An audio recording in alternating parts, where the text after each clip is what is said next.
গরিবের ভাগ্য। রাম এক জেলে ছিল।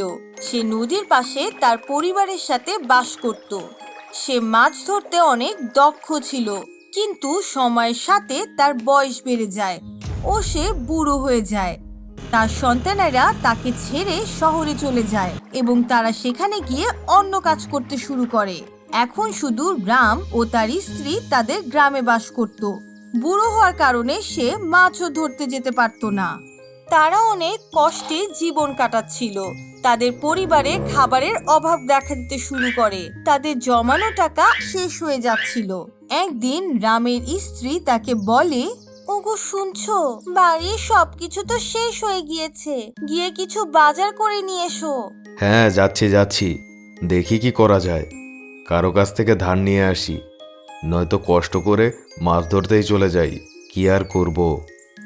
রাম যখনই বাইরে যাওয়ার জন্য বের হয়, সে দেখে যে বাজারের লোকেরা সেখানে কিছু ঘোষণা করছে। শোনো শোনো শোনো, রাজকুমারীর হার নদীতে পড়ে গেছে।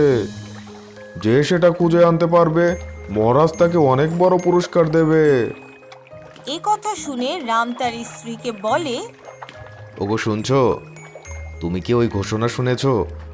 আমি কি নদীতে গিয়ে রাজকুমারীর হারটা খুঁজে দেখব? আরে এখন তুমি আর যুবক নেই, বুড়ো হয়ে গিয়েছো, কোনো সহজ কাজ করো। বেচারা রাম মন খারাপ করে সেখান থেকে চলে যায় এবং তার প্রতিবেশীর কাছ থেকে চেয়ে কিছু মাছ আনে এবং সেগুলো তার স্ত্রীকে দেয়। কিন্তু সে রাজকুমারীর হার খুঁজে পাওয়ার কথা ভাবছিল। রাতে সে যখন ঘুমাচ্ছিল, তখনই এক জলপরী তার স্বপ্নে আসে এবং জলপরী বলে, রাম, আমি তোমার উপর অনেক খুশি। তুমি পুরো জীবন আমার নদী থেকে মাছ ধরেছো, কিন্তু কখনো নদী নোংরা হতে দাওনি। এজন্য খুশি হয়ে আমি তোমাকে পুরস্কার দিতে চাই। এই নদীর দক্ষিণ দিকে যে মাছ থাকে, সেই সোনালী মাছ রাজকুমারীর হাড় গিলে ফেলেছে। জলপরীর কথা শুনে রামের ঘুম ভেঙে যায়। আরে, এসব কি? জলপরি তাহলে সত্যিই আমার স্বপ্নে এসেছিল। আচ্ছা, আমি নদীতে গিয়ে ওই সোনালী মাছটা ধরে ফেলি আর রাজকুমারীকে হারটা ফিরিয়ে দেই। রাম তার স্ত্রীকে না বলেই জাল নিয়ে নদীর দিকে চলে যায় এবং সে নদীর দক্ষিণ দিকে গিয়ে মাছ ধরার চেষ্টা করতে থাকে। কিছুক্ষণ পরেই সে একটা সোনালী মাছ ধরে ফেলে। রাম মাছটি পানির উপর আনার সময় হঠাৎ সেই সোনালী মাছটি তাকে বলে, জলপরি আমাকে তোমার কাছে পাঠিয়েছে। তুমি তো রাজকুমারীর হার খুঁজছো, সেটা আমি তোমাকে দিচ্ছি। তখনই সোনালী মাছ রাজকুমারীর হারটি নিয়ে আসে ও রামকে দিয়ে দেয়। রাম সেই হার নিয়ে মহারাজের কাছে যায় এবং তাকে রাজকুমারীর হার ফিরিয়ে দেয়।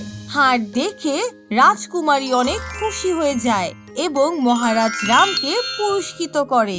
এগুলোর সাথে একটা চাষ করার জমি এবং একটা বাড়ি উপহার দেয়।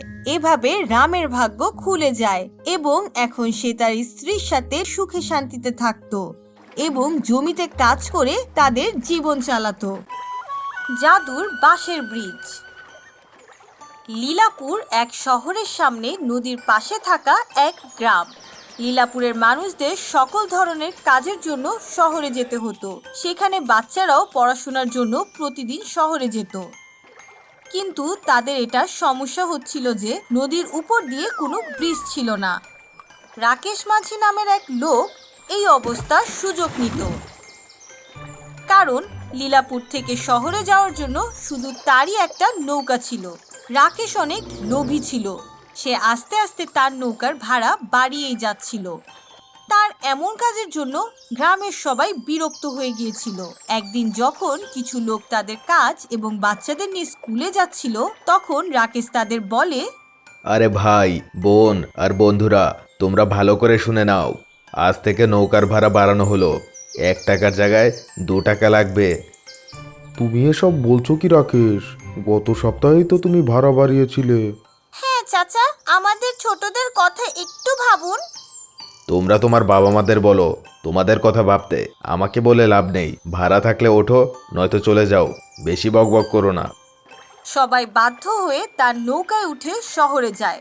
অনেক দিন এভাবেই চলছিল। কিন্তু একদিন সবাই এটা দেখে অবাক হয়ে যায় যে এক সরকারি ট্রাক অনেকগুলো বাঁশ নদীর ধারে এনে নামাচ্ছিল। তারা কোনো কিছু বুঝার আগেই সেখানে রাকেশের আত্মীয় এক মন্ত্রীর গাড়ি আসে এবং গাড়ি থেকে নেমে তিনি বলেন, গ্রামবাসী, আমি তোমাদের সমস্যার সমাধান করতে চলে এসেছি। খুব তাড়াতাড়ি এই নদীতে একটা বাঁশের ব্রিজ বানানো হবে, কিন্তু সামনের নির্বাচনে তোমরা শুধু আমাকেই ভোট দিও। এটা তো অনেক ভালো কথা। ব্রিজ হলে আমাদের অনেক উপকার হবে। হ্যাঁ মন্ত্রী মশাই, আমরা আপনাকেই ভোট দেব। সবাই সেখান থেকে চলে যাওয়ার পর রাকেশ তার আত্মীয় মন্ত্রীকে এসে বলে, আরে ভাই, এসব কি? ব্রিজ বানিয়ে দিলে আমি চলবো কিভাবে? আরে রাকেশ, চিন্তা করছো কেন? আমি তো ওদের শুধু মিথ্যা আশা দিলাম। একবার জিতে গেলে তখন আর কে আমাকে পায়? সেখানে থাকা চিন্টু তাদের দুজনের কথা শুনে নেয় এবং সেটা শুনে অনেক কষ্ট পায়। সে নদীর পাশে বসে কান্না করতে থাকে। তখনই নদী থেকে এক জলপরী উঠে আসে। চিন্টু জলপরীকে সব কথা খুলে বলে। চিন্টুর কথা শুনে জলপরী বলে, চিন্টু, তুমি চিন্তা করো না, শুধু দেখতে থাকো। আমরা জলপরীরা মিলে কিভাবে চোখের পলকে ব্রিজ বানিয়ে দেই। এর কারণে আমরাও বিরক্ত হয়ে গিয়েছি, কয়েকবার আহত হয়েছি। সত্যিই কি এখানে ব্রিজ হতে পারে? হ্যাঁ হ্যাঁ চিন্টু, কেন নয়, তুমি শুধু দেখতে থাকো। এটা বলে জলপরী পানিতে ফিরে যায় এবং কিছুক্ষণের মধ্যেই তার সব বান্ধবীদের নিয়ে ফিরে আসে এবং তারা সবাই মিলে দেখতে দেখতেই সেখানে একটা বাঁশের ব্রিজ বানিয়ে দেয়।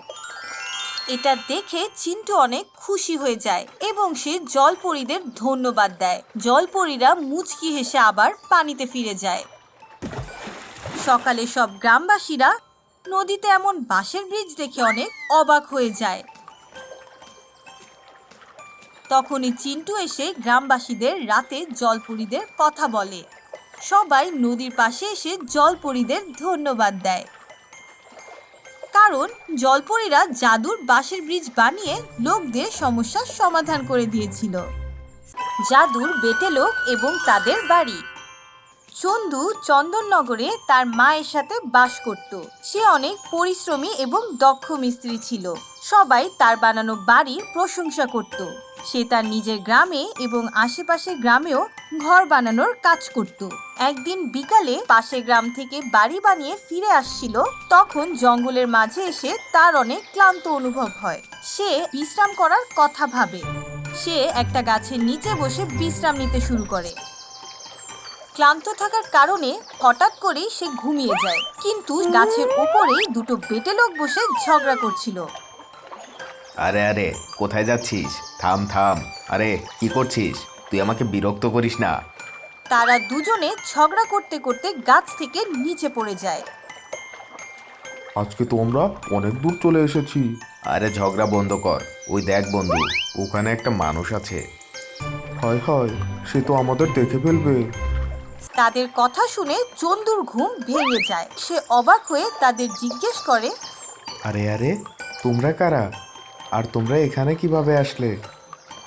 তার কথা শুনে একজন বলে, আমার নাম চিন্টু, আর ও আমার বন্ধু মিন্টু। আমরা দুজনে একটা জাদুর রাজ্য থেকে এসেছি। হ্যাঁ বন্ধু, আমরা ঝগড়া করতে করতে কখন যে এখানে চলে এসেছি আমরা বুঝতেই পারিনি। কিন্তু তোমরা ঝগড়া কেন করছিলে? আমার ঘর অনেক সুন্দর, কিন্তু ওরটা এখনো বানানো হয়নি, তাই ও ঝগড়া শুরু করেছে। সামনে তো শীত আসছে, শীতে আমাদের অনেক ঠান্ডা লাগে। তাদের দুজনের কথা শুনে চন্দু হাসতে হাসতে বলে, আরে এটা আবার ঝগড়া করার মতো কোনো কারণ নাকি? তোমাদের ঘর তো অনেক ছোট হবে আর তাড়াতাড়িও বানিয়ে ফেলা যাবে। তুমি কি আমাদের ঘর বানিয়ে দেবে? তুমি তো ঘর বানাতে পারো, তুমি অনেক জনপ্রিয় একজন মিস্ত্রি। হ্যাঁ, কিন্তু তোমাদের ওখানে গেলে আমি ফিরে আসবো কিভাবে? চন্দুর কথা শুনে তারা বলে, আমরা তোমাকে এখানে ফিরিয়ে দিয়ে যাব। আমরা তো জাদু জানি, তুমি কোনো চিন্তা করো না। চন্দু তাদের রাজ্যে চলে যায় এবং সে সেখানে খুব তাড়াতাড়ি তাদের দুজনের জন্য অনেক সুন্দর ঘর বানিয়ে দেয়। তারা অনেক খুশি হয়ে যায় এবং চন্দুকে ধন্যবাদ দেয়। এত সুন্দর বাড়ি তো আমাদের সারা রাজ্যেও নেই। হ্যাঁ বন্ধু, এ তো অনেক সুন্দর ঘর বানিয়ে দিয়েছে। অনেক অনেক ধন্যবাদ আমার নতুন বন্ধু। কোনো ব্যাপার না বন্ধু, তোমাদের সাথে বন্ধুত্ব করে আর এখানে এসে আমার অনেক ভালো লেগেছে। তোমরা কি কাল আমার বাড়িতে দাওয়াতে আসতে পারবে? আমার বাড়িতেও একবার এসে ঘুরে যাও। হ্যাঁ হ্যাঁ, আমরা অবশ্যই আসবো। পরদিন তারা দুজন চন্দুর বাড়িতে আসে। চন্দু তাদের অনেক ভালোভাবে আপ্যায়ন করে। তারা দুজন খাবার খেয়ে অনেক খুশি হয়। আরে চিন্টু, সে অনেক গরিব কিন্তু তার মন অনেক বড়। আমাদের তাকে সাহায্য করা উচিত। অবশ্যই। যেতে যেতে তারা দুজন চন্দুর ঘরে যে জিনিসই স্পর্শ করছিল তাই সোনা হয়ে যাচ্ছিল। এটা দেখে চন্দু অবাক হয়ে যায় এবং সে তাদের অনেক ধন্যবাদ দেয়। আরে, এগুলো তো সব সোনার হয়ে গেছে। এই চিন্টু মিন্টু আবার কি জাদু করে গেল? আমার বন্ধুরা আমার কষ্ট বুঝতে পেরেছে। তোমাদের ধন্যবাদ বন্ধু, তোমাদের অনেক অনেক ধন্যবাদ।